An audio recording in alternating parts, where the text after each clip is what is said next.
Bonjour tout le monde, c'est Émilie Benjamin. Salut à tous, bienvenue. Bon allez, on vous souhaite une excellente année pour 2023. Parce qu'on est bien d'accord qu'une bonne année, c'est quand même vachement mieux qu'une mauvaise année. Et puis surtout, de boire beaucoup de vin, que vous buviez beaucoup de vin tous, au moins 1 litre par personne. c'est le minimum. Voilà, en dessous des 1 litre, c'est pas possible. On va avoir vraiment des problèmes avec la l'OIV là. Enfin Ouais. bref. Bon allez, on vous souhaite encore une bonne année et plein de belles choses pour 2023. Et là, on s'est dit qu'on allait vous faire une vidéo pour répondre à une question qui a été beaucoup posée. Parce que vous avez été nombreux à voir que sur la Bro, il n'y avait plus que la prétailleuse et plus la TRP. La TRP de chez Poulenc. Voilà, on l'a enlevée et on va vous expliquer tout de suite pourquoi on a fait ce choix-là. Et surtout Benjamin. Qu'est-ce que tu fais?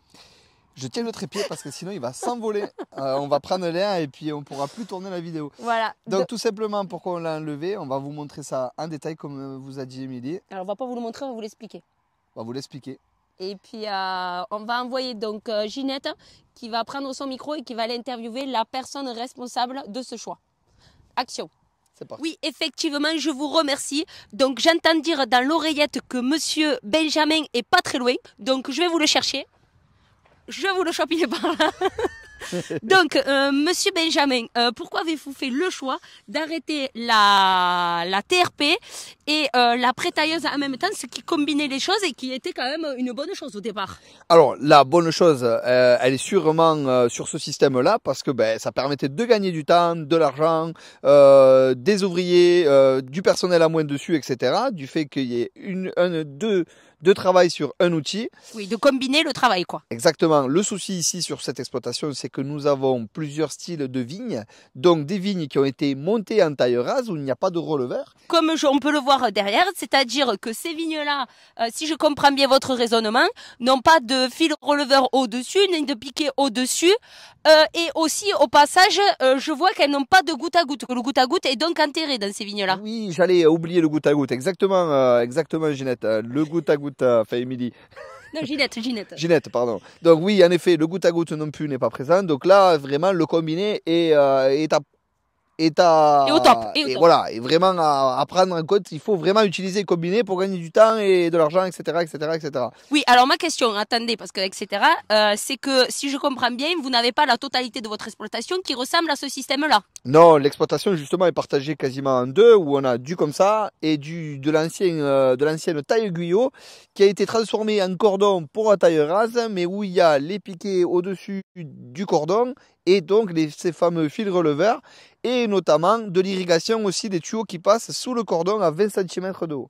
Ok, je l'entends. Donc, si je comprends bien, ça a posé un problème sur ce système-là. Voilà, donc le souci, alors premier souci, c'est le tuyau de goutte à goutte qui est à 20 cm du cordon. La machine, la Poulenc, avait tendance à certains moments, à lire le tuyau de goutte à goutte qui est en dessous au lieu du cordon de vigne. Donc, vous imaginez bien le stress. Donc, la machine plongeait et du coup, on se retrouvait à casser les fils porteurs et à tout abîmer.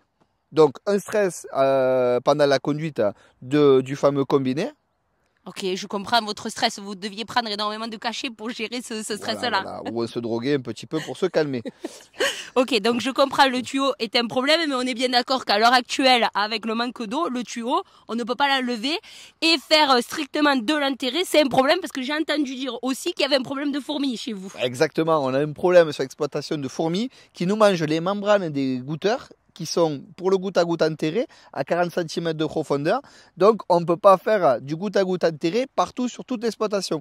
Et malheureusement sur les anciennes plantations qui ont été plantées pour de la guyot où il y a des fils releveurs justement, on se retrouve avec un cordon à une hauteur de environ 80 cm de haut et ces fameuses vignes il faut aussi les débourgeonner. Donc le tuyau on ne peut pas le mettre par terre parce que l'intercept ne passe pas, on ne peut pas le mettre au milieu à 30 parce que la débourgeonneuse ne passe plus, on ne peut pas l'enterrer parce que les fourmis le mangent et on le met donc sous le cordon à 20 cm mais la tailleuse peut aussi le lire donc c'est compliqué. Bon, soyons mal polis, c'est un peu le bordel, quoi. Exactement, un gros bordel pour faire clair. Voilà. Donc, alors, si je comprends bien, le tuyau est une problématique, mais si je comprends bien, il y a aussi ce problème de fil releveur. Mais ces fils de releveur, pourquoi vous ne les enlevez pas? Alors, parce qu'on n'a pas eu le temps de les enlever tous, hein, notamment. Donc, on a enlevé quelques-uns quand même. Oui, on en avait pas mal, mais j'entends dire dans l'oreillette qu'il n'y a pas que ça. C'est qu'il y a certains cépages, comme par exemple les merlots, c'est mieux de laisser les fils releveurs. Voilà, le merlot est un cépage qui ne remonte pas, qui tombe. Donc, il vaut mieux laisser les fils releveurs, même si on ne relève pas. On les laisse pour que les vrilles puissent s'accrocher quand même sur ces fameux fils releveurs et monter bien droit. Là, c'est pas simple toutes ces Voilà. histoires.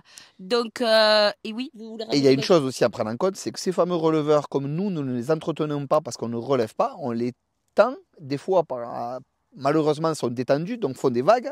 Et l'après-tailleuse, bien sûr, parce qu'il faut rajouter un problème à tout, hein, l'après-tailleuse les attrape, les tourne et des fois même arrive à arracher les piquets, à coucher les piquets. Ah ouais, quand même, à arracher le palissage. Donc vous imaginez le stress pendant la conduite, donc il faut contrôler la TRP qui est derrière nous parce que elle peut justement descendre, arracher le porteur parce qu'il y a le goutte à goutte en lecture.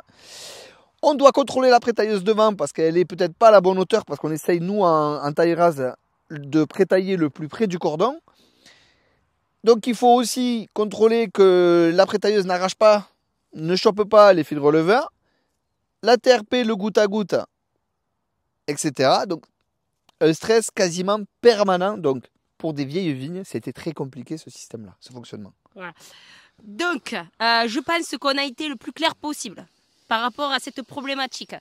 Donc, qu'est-ce qu'on a trouvé comme solution? C'est de laisser la pré-tailleuse sur le porteur de la machine à vendanger parce que, à savoir que la pré-tailleuse ne peut pas se transformer et aller sur un tracteur parce qu'elle est prévue pour un mât de machine à vendanger. Tout simplement, c'est pour ça qu'elle est restée sur la machine à vendanger. Et la tailleuse qui, elle, pouvait tout à fait s'adapter sur un tracteur et repasser sur le tracteur, le Fend One. Exactement. Le Fend One qui a un relevage avant maintenant, donc facile à enlever et à remettre. Donc voilà, donc ça c'est parfait. Par contre, je lance une petite boule à la mer.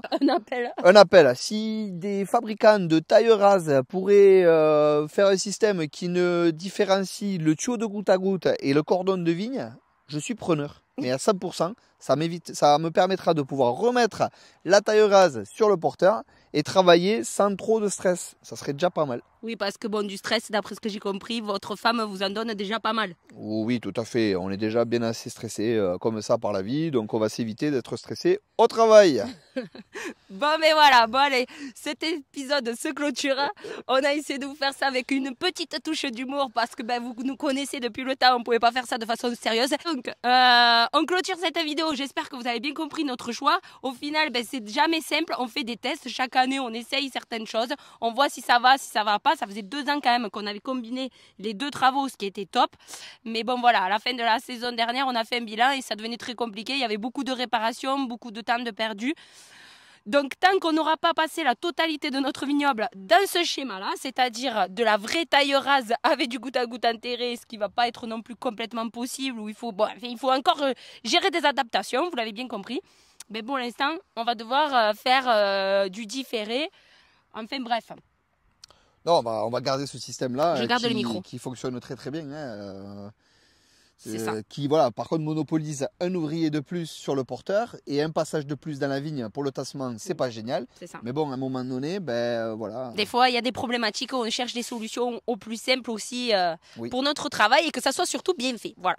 Exactement. Bon, allez, on rend le studio à Émilie et Benjamin, on clôture et surtout, on vous dit à la semaine prochaine et à bientôt et encore bonne année. Et buvez du vin. Et buvez du vin. À la prochaine.